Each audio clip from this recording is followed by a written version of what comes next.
સ્વાધ્યાય 1.1 એનો ત્રીજો દાખલો આપણે જોવાનો છે. આ અગાઉ આપણે બે દાખલા જોઈ લીધા. આ દાખલા નંબર 3 છે.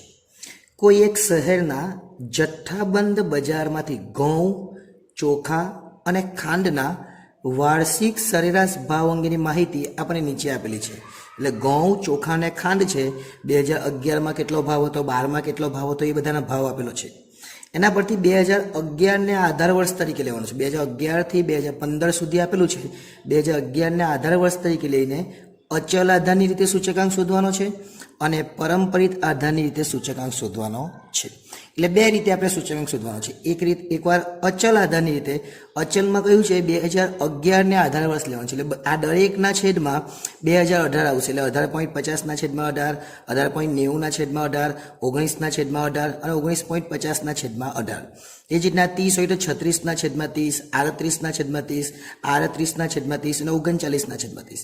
હવે આ 30ની વાત કરીએ તો 31ના છેદમાં 30, 32ના છેદમાં 30, 34ના છેદમાં 30 અને 36ના છેદમાં 30. આ અચલ કહેવાય. અને પરંપરિત કહેવાય તો આગળનું વર્ષ કહેવાય. એટલે આપણે દાખલા કરીએ.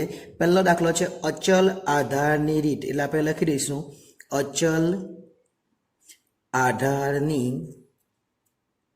રીત. એટલે આજે આપણે પહેલો દાખલો કરીએ છીએ કયો છે? અચલ આધારની રીત વાળો. આપણે જે છે રકમ એ લખી દઈએ. અહીંયા વસ્તુ લખીએ. વસ્તુ કઈ કઈ છે? ઘઉં, ચોખા અને ખાંડ. એક એક લીટી છોડી દઈશું. પહેલા લખીશું ઘઉં, પછી એક લીટી છોડીને ચોખા અને પછી એક લીટી છોડીને ખાંડ.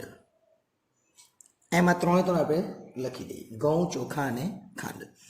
પછી સામાન્ય ભાવનો સૂચકાંક એટલે પછીની વાત છે. પહેલાં તો આપણે આટલું તો ક્લિયર કરીએ. ચલો, પછી વર્ષ આપેલા છે 2011થી લઈને 2015 સુધી. તો આપણે પહેલાં લખી દઈએ અહીંયા 2011, પછી 2012, પછી ક્યાં સુધી લખવાનું છે? 15 સુધી. 2013, 2014 અને છેલ્લે 2015. એટલે આ રીતે આપણે 2015 સુધી લખી દેવાનું. ત્યાર પછી દરેક વર્ષમાં આ તો હવે આ લાઈનને આપણે ડેશ કરી દઈએ કે આપણે ઘઉંમાં લખવાનું છે ને, એટલે હું આ લાઈનને ડેશ કરી દઉં છું. બરાબર? અહીંયાથી એક આ તમારે લાઈન પાડી દેવાની. આ રીતની એક લાઈન આવશે અને આ રીતના. અત્યારે હું લાઈન પાડતો નથી. પહેલાં 18 એટલે 2011ને જે વર્ષને આધાર વર્ષ લેવાનું એ છેદમાં એમાં શું લખી દેવાનું? 100. 2011ને આધાર વર્ષ લેવાનું છે એટલે 2011માં 100 લખી દેવાના. 100 અને 100. કોને આધાર વર્ષ લેવાનું છે? 2011ને. એટલે 2011માં દરેકમાં 100 લખી દેવાના. હવે શું વાત કરીશું આપણે? તો 2012 છે તો 2012ના છેદમાં 18 લેવાના. કેમ? 2011નું વર્ષ છે એ આધાર વર્ષ છે. એટલે 2011નો જે ભાવ છે દરેકના છેદમાં લેવાનો. એટલે કેવી રીતના જો 18.50 છેદમાં 18 ગુણ્યા 100. પછી કેટલા છે? 18.90. તો અહીં લખવાના આપણે 18.90 છેદમાં 18 ગુણ્યા 100. પછી કેટલા છે? 19. તો 19ના છેદમાં 18 ગુણ્યા 100 અને છેલ્લે 19.50 છે. એટલે 19.50ના છેદમાં 18 ગુણ્યા 100. અને પછી જે જવાબ આવે તે લખી દેવાનો. હું અહીંયા જવાબ લખતો ને, તમારે લખવું હોય તો લખી દેજો. જવાબ બતાવી દઉં. 18.50ના છેદમાં 18 ગુણ્યા 100 એટલે કેટલા થઈ? 18.50 છેદમાં 18 ગુણ્યા 100 102.78. એટલે અહીંયા જવાબ આવશે 102.78, 78. હવે છે ને આપણે એક લાઈન દોરી દઈએ એટલે આપણને ખબર પડે. હું અહીંયા જો લાઈન દોરી દઉં, આ રીતના એક લાઈન આવશે. એ જ રીતના 2011 પછી એક દોરી દેવાની. 2011 પછી. એ જ રીતના 2012 પછી દોરી દેવાની. એ જ રીતના 13 પછી દોરી દેવાની. 14 પછી અને છેલ્લે તો 15 છે. જેથી કરીને વ્યવસ્થિત દેખાય. બરાબર? બાકી અહીંયા મારે જેવું નથી, પણ તમારે વ્યવસ્થિત દોરી જ દેવાની. પછી 18.90ના છેદમાં 18 ગુણ્યા 100. એટલે આ 18.90 હતા એના છેદમાં 18 લખ્યા આપણે. જો 18.90ના છેદમાં 18 ગુણ્યા 100 કેટલા આવશે? તો જવાબ આવશે 18.90ના છેદમાં 18 ગુણ્યા 100 એટલે 105. કેટલા આવશે? 105. હવે 19ના છેદમાં 18 ગુણ્યા 100. 19 કેવી રીતના? તો અહીંયા 19 છે એના છેદમાં 18. દરેકના છેદમાં 18 જ લેવાના છે આપણે ઘઉંમાં. એટલે 19ના છેદમાં 18 ગુણ્યા 100 એટલે 105 105.56. ત્યાર પછી 19.50 છે એના છેદમાં 18 ગુણ્યા 100 એટલે એ કેટલા આવવાના 108.33. 108.33. આખું આ ચોખાનું પૂરું થઈ ગયું. ચોખા પછી શું છે તો ચોખા પછી ઘઉં છે. હવે ઘઉંમાં શું કરવાનું આપણે તો ઘઉંમાં દરેકના છેદમાં 30 લેવાના. સોરી, ચોખા ઘઉંનું પટી ગયું, હવે ચોખાનું આવ્યું. આ ઘઉંનું પૂરું થઈ ગયું, ચોખાનું. ચોખામાં કેટલા લેવાના દરેકના છેદમાં 30 લેવાના. દરેકના છેદમાં કેટલા લેવાના 30, કેમ કે 2011નો ભાવ 30 છે એટલે આપણે લખીએ 36 છેદમાં 30. 36 છેદમાં 30 ગુણ્યા 100. પછી 38 છે તો એને લખીશું 38 છેદમાં 30 ગુણ્યા 100. પછી કેટલા પાછા બે 38 જ છે એટલે 38 છેદમાં 30 ગુણ્યા 100. અને છેલ્લે 39 છે એટલે 39 છેદમાં 30 ગુણ્યા 100. બહુ ઇઝી છે. ખાલી આગળનું વર્ષ આપણે લેવાનું છે. દરેક આગળનું જે વર્ષ છે એને આપણે છેદમાં લેવાનું છે. તો કેટલા આવશે 36 છેદમાં 30 ગુણ્યા 100 એટલે 120 આવશે. 38 છેદમાં 30 ગુણ્યા 100 એટલે 126.67 આવશે. 67. ત્યાર પછી 38 છેદમાં 30 પાછા છે એટલે 126.67 પાછા આવે. ત્યાર પછી 39 છેદમાં 30 ગુણ્યા 100 એટલે 130 આવે. અહીં આપણું ચોખાનું બી પૂરું થઈ જાય. ત્યાર પછી જોઈએ તો ખાંડનું છે. ખાંડમાં પણ 30 જ છે એટલે આ દરેક રકમની છેદમાં કેટલા 30 લખવાના. પહેલાં તો 2011માં તો 30 આવી જ ગયેલા છે બધામાં. કેમ કે આધાર વર્ષ છે એટલે આધાર વર્ષ કયું છે 2011. એના વર્ષમાં તો 10 એટલે 100 લઈ જ લેવાના. હવે આપણે જોઈએ અહીંયા 30 બધાના છેદમાં લખી દેવાના એટલે 31 છેદમાં 30 ગુણ્યા 100. પછી 32 છે એટલે 32 છેદમાં 30 ગુણ્યા 100. પછી 34 છે એટલે 34 છેદમાં 30 ગુણ્યા 100. અને પછી 36 છે એટલે 36 છેદમાં 30 ગુણ્યા 100. જે જવાબ આવે તે લખી દે. 31 છેદમાં 30 એટલે 103.33. 103.33. ત્યાર પછી જોઈએ 32 છેદમાં 30 તો 32 છેદમાં 30 ગુણ્યા 100 કરીએ એટલે કેટલા આવે 106.67. 34 છેદમાં 30 કરી એટલે 113.33. અને છેલ્લે 36 છેદમાં 30 ગુણ્યા 100 કરીએ એટલે 120. આટલું થઈ જાય પછી શું કરવાનું છે પછી એક લીટી છોડીને અહીંયા લખી દેવાનું સરવાળો. શું લખવાનું સરવાળો. ચલો સરવાળો લખી દે. સરવાળો કેટલો આવ્યો તો તમે જોઈ શકો સરવાળો કેટલો છે. સરવાળો કેવી રીતના લખવાનો તો જો 1 2 ને 3 એટલે 3નો સરવાળો કેટલો થવાનો 300. 100 ભેગો કરીએ તો 102.78 120 અને 103.33 એનો ટોટલ સરવાળો કેટલો થાય 326.11. 105 126.67 અને 106.67 એનો સરવાળો કેટલો થાય તો 338.34. ત્યાર પછી 105.56 126.67 અને 113.33 એનો સરવાળો કેટલો થાય તો 345.56. અને છેલ્લે 108.33 છે 130 છે અને 120 છે એનો સરવાળો કેટલો થાય તો 358.33. 358.33.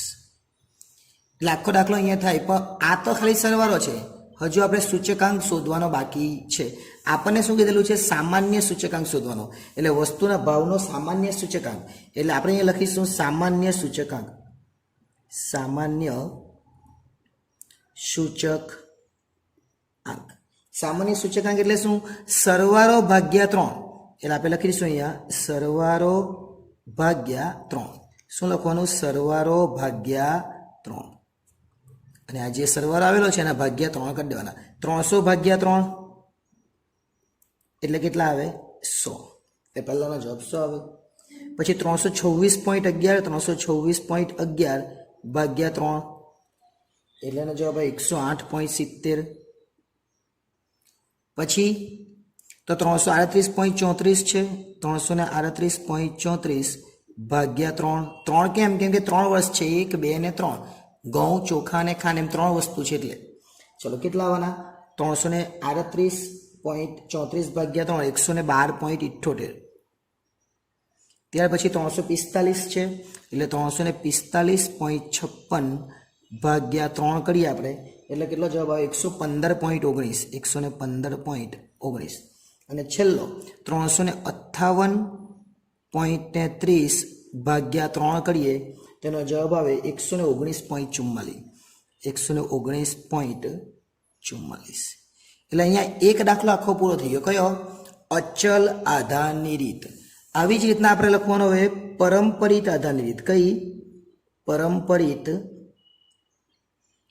આધારની રીત સેમ વસ્તુ પહેલામાં જે લખેલી એ પ્રમાણે જો અહીંયા લખેલું શું વસ્તુ પછી વર્ષ લખેલા હતા અહીંયા લખીશું પહેલા લખીશું વસ્તુ અને બાજુમાં વર્ષ લખવાના કયા કયા તો પહેલું વર્ષ એટલે 2011 બીજું વર્ષ એટલે 2012 ત્રીજું વર્ષ એટલે 2013 ચોથું વર્ષ એટલે 2014 અને પાંચમું વર્ષ એટલે 2015 11 12 13 14 અને 15 ચલો આપણે પહેલા વસ્તુ લખી દઈએ ઘઉં પછી કઈ છે ચોખા પછી કઈ છે ખાંડ અને પછી લાઈન દોરી દે એટલે વ્યવસ્થિત આપણને કામ લાગે લખવામાં તો વસ્તુ પછી લાઈન દોરી દેવાની એટલે આ વસ્તુ આવી ગઈ પછી 2011માં તો આપણને ખબર છે એ પ્રમાણે જે છે પહેલું જ આવવાનું છે 2012 લઈ લે પછી 2013 લઈ લે 14 અને છેલ્લે 15 વ્યવસ્થિત તમારે કરવાનું આ થોડું એમ તેમ આપણે લાઈનમાં બહુ ચિંતા નહીં કરતા પણ તમારે વ્યવસ્થિત લખવાનું કેવી રીતના કરવાનું બરાબર ચલો પહેલાં ઘઉં ચોખા અને ખાંડ જ્યારે પણ પરંપરિત આવે એટલે પહેલામાં કેટલા લખવાના 100 પરંપરિતમાં પહેલામાં 100 લખી જ દેવાના અચલમાં નહીં આવે હે અચલમાં નહીં એવું નહીં લખતા પરંપરિતમાં જ આ અચલમાં 100 કેમ આવ્યા પહેલામાં કેમ કે પહેલું જ વર્ષ 2011 છે સમજો કે અહીં લખેલું 2014 ને આધાર વર્ષ લેવાનું તો 2014માં 100 આવે પણ પરંપરિતમાં તો પહેલામાં 100 જ આવે પછી શું કરવાનું આ 18.50 છેદમાં 18.90 છેદમાં 18.50 19 છેદમાં 18.90 અને 19.50 છેદમાં 19 આગળનું વર્ષ છેદમાં લેવાનું ચાલો આપણે લખીએ પહેલા કેટલા છે 18.50 છેદમાં 18 એટલે આપણે અહીં લખીએ 18.50 છેદમાં 18 ગુણ્યા 100 ચલો 2013 ની વાત કરીએ 2013માં 18.90 છે પણ એના છેદમાં 18.50 લખવાના એટલે 18.90 છેદમાં 18.50 ગુણ્યા 100 એટલે પરંપરિતમાં આગળનું વર્ષ લેવાનું ચલો 2014માં કેટલા છે 19 એના છેદમાં 18.90 એટલે 19 છેદમાં 18.90 ગુણ્યા 100 છેલ્લે 19.50 છે એના છેદમાં કેટલા લખવાના 19 એટલે 19.50 છેદમાં 19 ગુણ્યા 100 એટલે એક પૂરું થયું એ જ રીતના એનો સરવાળો ગુણાકાર ભાગાકાર જે કરવાનો હોય તે કરી નાખીએ 18.50 ભાગ્યા 18 ગુણ્યા 100 18.50 ભાગ્યા 18 ગુણ્યા 100 એટલે 102.78 આવે ત્યાર પછી 18.90 છેદમાં 18.50 ગુણ્યા 100 એટલે 102.16 આવે 102.16 19 છેદમાં 18.90 ગુણ્યા 100 એટલે 100.53 કેટલા 100.53 19.50 છેદમાં 19 ગુણ્યા 100 એટલે 102.63 આવે આ એક ઘઉંનું થઈ ગયું એ જ રીતના હવે પરંપરિત આધારની રીતમાં ચોખાનું કરીએ ચોખામાં પહેલા બીજામાં કેટલા છે 36 છેદમાં 30 એટલે લખીશું આપણે 36 છેદમાં 30 ગુણ્યા 100 2013માં હવે શું લખવાનું તો 2013માં 38 છેદમાં 36 આગળનું વર્ષ લેવાનું 38 છેદમાં 36 ગુણ્યા 100 2014માં તો 2014માં કેટલા છે 2014માં 38 જ છે અને છેદમાં 2013 પર 38 જ છે એટલે 38 છેદમાં 38 છેદમાં 38 ગુણ્યા 100 2015માં 39 છે અને છેદમાં આગળનું વર્ષ એટલે 38 એટલે 39 છેદમાં 38 ગુણ્યા 100 ચાલો કરી નાખીએ 36 છેદમાં 30 ગુણ્યા 100 એટલે 120 આવશે 38 છેદમાં 36 ગુણ્યા 100 એટલે કેટલા થાય 105.56 આવશે 105.56. 38/38 ગુણ્યા 100 એટલે કેટલા આવવાના? તો 100 પૂરા જ આવશે. 39/38 ગુણ્યા 100 એટલે 102.63. ઓકે, ચલો હવે ખાંડમાં શું કીધેલું છે? 2012માં 31 તો એના છેદમાં 30 એટલે લખીશું અહીંયા 31/30 ગુણ્યા 100. પછી 32 છે તો 32/31 એટલે લખીશું 32/31 ગુણ્યા 100. પછી આગળનું વર્ષ 34 છે, એની આગળનું 32 છે એટલે 34/32 34/32 ગુણ્યા 100. અને છેલ્લે 36/34 છેલ્લે કેટલા લખવાના? 36/34 ગુણ્યા 100 એટલે આપણું પૂરું થઈ જાય. ચલો હવે ગુણાકાર ભાગાકાર કરી નાખીએ. 31/30 ગુણ્યા 100 એટલે કેટલા આવે? 103.33. 32/31 ગુણ્યા 100 103.23. 34/32 ગુણ્યા 100 106.25. અને 36/34 ગુણ્યા 100 એટલે 105.88. હવે આ ત્રણનો સરવાળો એટલે અહીં લખીશું આપણે સરવાળો. શું લખીશું? સરવાળો. ચલો આ ત્રણનો સરવાળો એટલે કેટલા થાય? 300. 100 100 100 એટલે 300. 102.78 120 અને 103.33 આ ત્રણનો સરવાળો કેટલો થાય? 326.11. 326.11. 102.16 105.56 103.23 આ ત્રણનો સરવાળો કેટલો થાય? તો 310.95. 100.53 100 અને 106.25 એનો સરવાળો 306.78. અને 102.63 102.63 બે વાર આવ્યા અને 105.88 એનો જવાબ આવશે 311.14. પછી અહીં લખવાનું શું? સામાન્ય સૂચકાંક. સામાન્ય સૂચકાંક એટલે શું? સરવાળો ભાગ્યા 3. સરવાળો 300 ભાગ્યા 3. આ સરવાળો 300 ભાગ્યા 3 એટલે કેટલા? 100. 1 2 ને 3 એટલે 3. 326.11 ભાગ્યા 3. આ 326.11 ભાગ્યા 3 એટલે કેટલા થાય? 108.70. 310.95 ભાગ્યા 3 એટલે કેટલા થવાના? 310.95 ભાગ્યા 3 એટલે 103.65. 306.78 ભાગ્યા 3 આ જે છે ને ભાગ્યા 3 કરીએ તો 102.26. 102.26. અને છેલ્લે 311.14 એટલે 311.14 ભાગ્યા 3 એટલે કેટલા આવવાના? 103.71. બરાબર. એટલે આ રીતે આખી પરંપરિતની રીત પણ પૂરી થાય. અચલમાં શું કરવાનું છે? તો અચલમાં 2011 કીધું એટલે દરેકના છેદમાં 18 લીધા જોઈએ. 18. પછી 2011માં 30 છે તો દરેકના છેદમાં 30. પછી પાછા 30 છે એટલે દરેકના છેદમાં છેલ્લામાં પર 30. પછી પરંપરિતમાં આગળનું વર્ષ લેવાનું. 18.50 છેદમાં 18, 19.90 છેદમાં 18.50, 19 છેદમાં 18.90 અને 19.50 છેદમાં 19. એ રીતે આપણે દરેક દાખલા, બંને દાખલા કે કોઈ પણ દાખલા આવે તો આપણે કરી શકીએ. આ બંને દાખલા હોય કે આ સિવાયના કોઈ પણ દાખલા હોય આપણે દાખલો શાંતિથી કરી શકીએ. નેક્સ્ટ ટાઈમ જ્યારે મળીશું ત્યારે જે ચોથો દાખલો છે એના વિશે અભ્યાસ કરીશું.